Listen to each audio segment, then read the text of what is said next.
꽃님이님들 어떻게 명절 잘 보내셨습니까? 새해 복 많이들 받으셨는지요? 저는 이번 명절을 통해서 이 부분은 알고 가시면 더 좋을 것 같다 하고 준비하게 되었습니다. 오늘 이 영상을 클릭하셨다는 건 아마 지금 이 순간에도 노후 돈 걱정이 머릿속을 떠나지 않기 때문일 겁니다. 매달 통장에 찍히는 숫자가 충분할지, 열심히 일하면 연금이 깎이는 건 아닌지, 기초연금은 나한테 해당되는 건지, 세금은 얼마나 떼이는 건지, 이런 걱정들이 한꺼번에 쌓이면 노후 준비라는 말 자체가 두렵게 느껴지기 시작하죠. 그런데 오늘 제가 말씀드린 내용을 들으시고 나면 그 걱정의 절반 이상은 사실이 아니었다는 걸 알게 되실 겁니다. 잘못 알려진 정보, 과장된 공포, 그리고 정작 본인한테 유리한 제도 변화를 모르고 지나치는 경우가 정말 많습니다. 예를 들어볼까요? 국민연금을 받으면서 일하면 연금이 깎인다.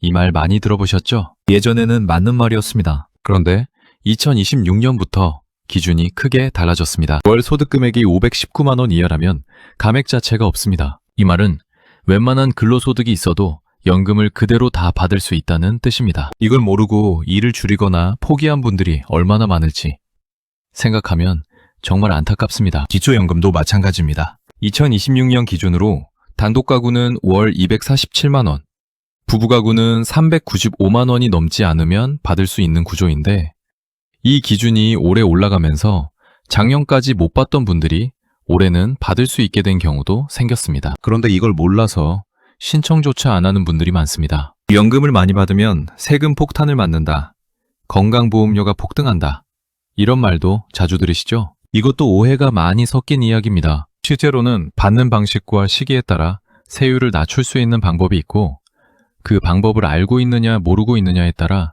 노후 생활의 질이 달라집니다. 오늘 영상에서는 2026년 달라진 연금 제도의 핵심, 절세 전략, 그리고 연금 숫자 너머에서 실제로 우리 노후를 위협하는 진짜 리스크까지 한꺼번에 짚어드리겠습니다. 끝까지 보시면 반드시 하나 이상의 중요한 내용을 새로 알게 되실 겁니다. 지금 여러분은 연금에 대해 어떤 걱정이 가장 크신가요? 댓글로 알려주시면 제가 꼭 읽어보겠습니다. 제가 상담을 하다 보면 정말 비슷한 사연을 반복해서 듣게 됩니다. 얼마 전에 만난 67세 최순옥님은 남편이 먼저 세상을 떠나고 혼자 생활하고 계신 분이었습니다.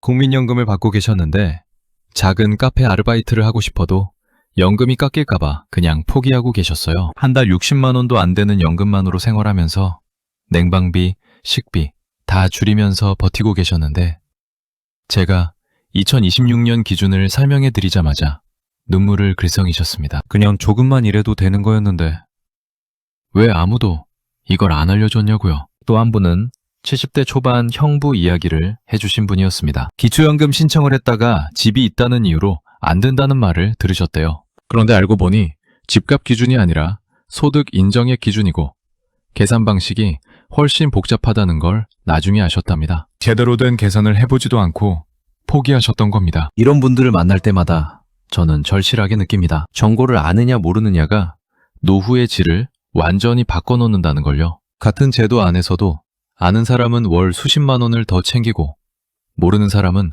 당연히 받아야 할 돈을 그냥 포기합니다. 오늘 이 영상은 여러분의 노후 소득 관리 방식을 완전히 바꿀 수 있는 중요한 지혜를 담고 있습니다.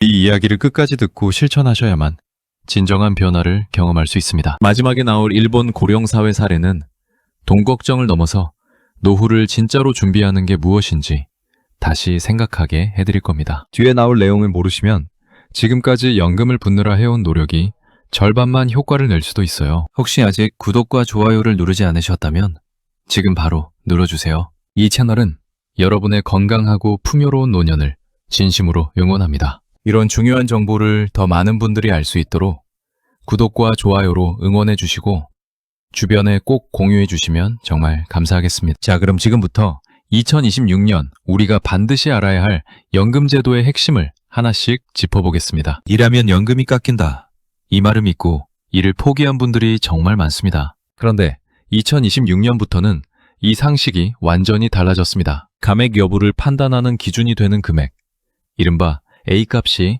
319만 원으로 정해졌고, 여기에 200만 원을 더한 519만 원이 기준선이 됩니다. 이 말은 월 소득 금액이 519만 원을 넘지 않으면 연금이 한 푼도 깎이지 않는다는 뜻입니다. 여기서 소득 금액이라는 말이 중요한데 이건 월급이나 사업소득 그 자체가 아니라 각종 공제를 다 적용한 이후의 금액입니다.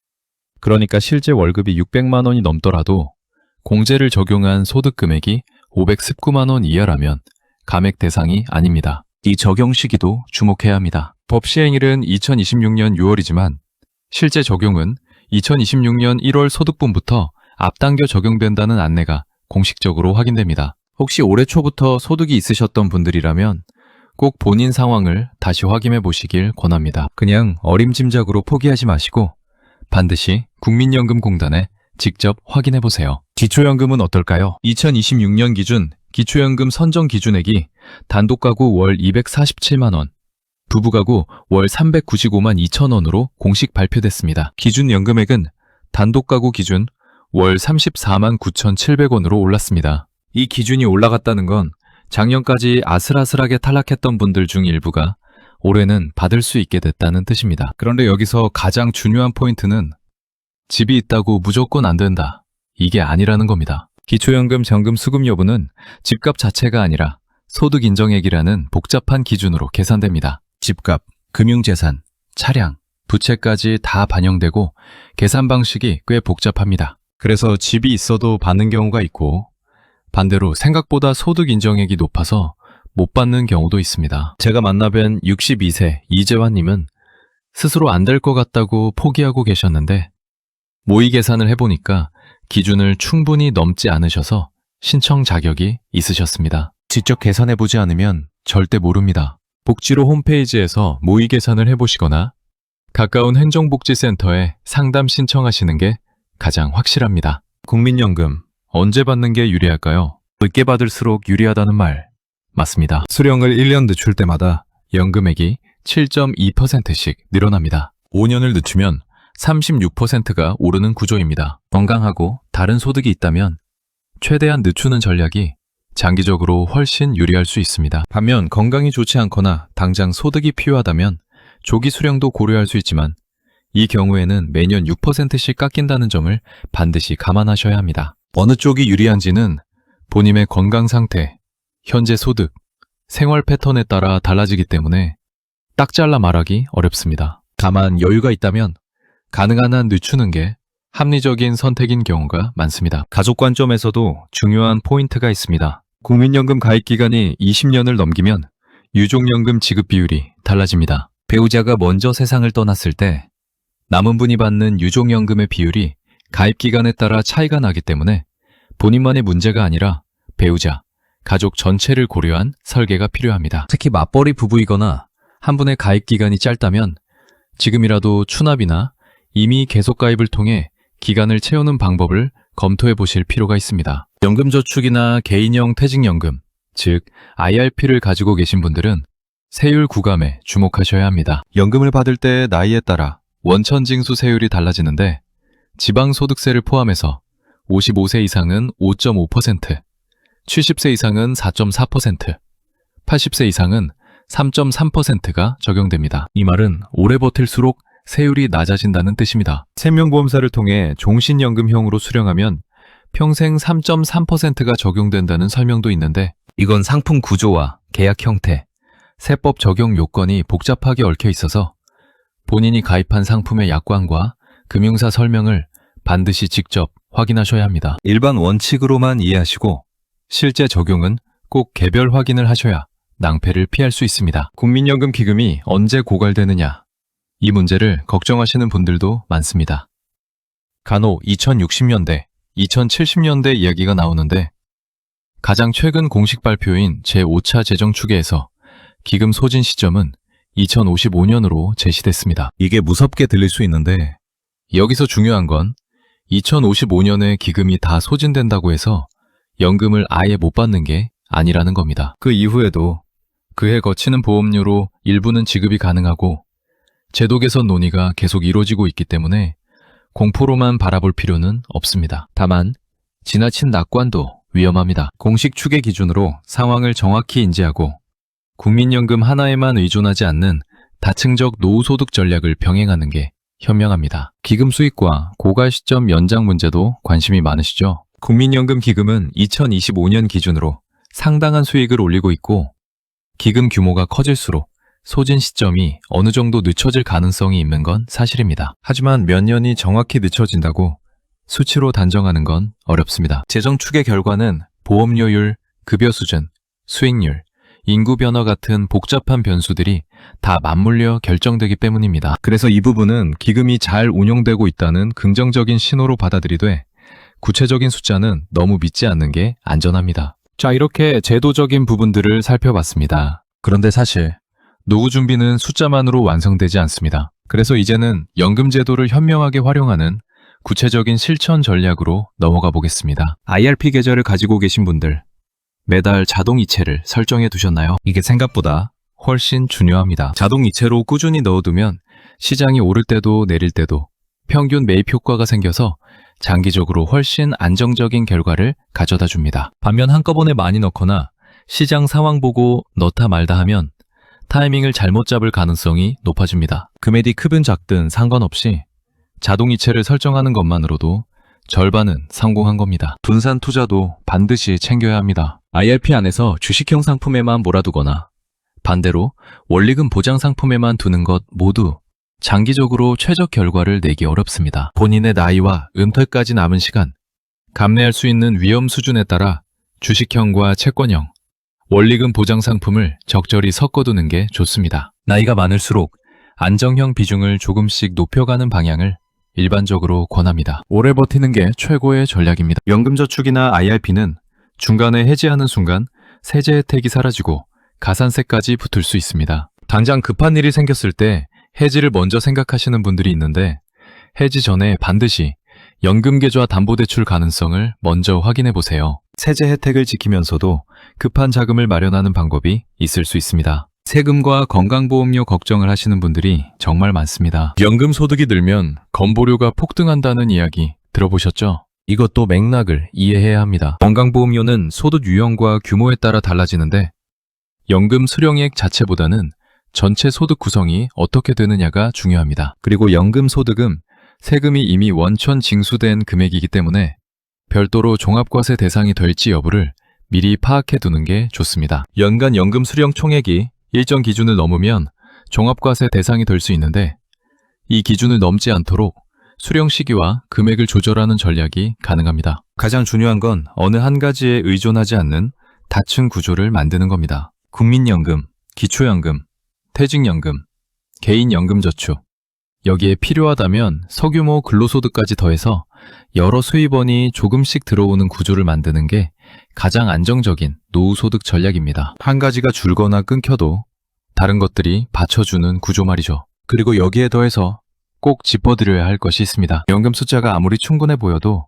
실제 노후 생활을 행복하게 만드는 요소는 돈만이 아닙니다. 일본의 고령사회 사례가 우리에게 주는 교훈이 바로 이겁니다. 일본은 이미 30년 가까이 초고령사회를 살아왔습니다. 그 과정에서 노후 파산이라는 말이 생겼고 고독사가 연간 수만 건씩 일어나고 있습니다. 그런데 흥미로운 건 노후 파산을 겪은 분들 상당수가 젊을 때 나름대로 노후 준비를 했던 분들이라는 겁니다. 문제는 돈이 부족한 게 아니라 몸이 아파졌을 때 돌봐줄 사람이 없거나 사회적 연결이 끊기거나 살고 있는 동네의 인프라가 무너지는 상황이었습니다. 이게 우리한테도 남의 나라 이야기가 아닙니다. 일본에서는 컴팩트 시티 전략이 주목받고 있습니다. 작은 도시 안에 의료, 상업, 교통, 주거가 다 모여 있어서 차가 없어도 걸어서 생활할 수 있는 환경을 만들어가는 방식입니다. 이게 왜 노후 준비와 연결되냐면 나이가 들수록 이동 능력이 줄어들고 주변에 가게 하나 없어도 큰 문제가 되기 때문입니다. 지금 내가 사는 동네가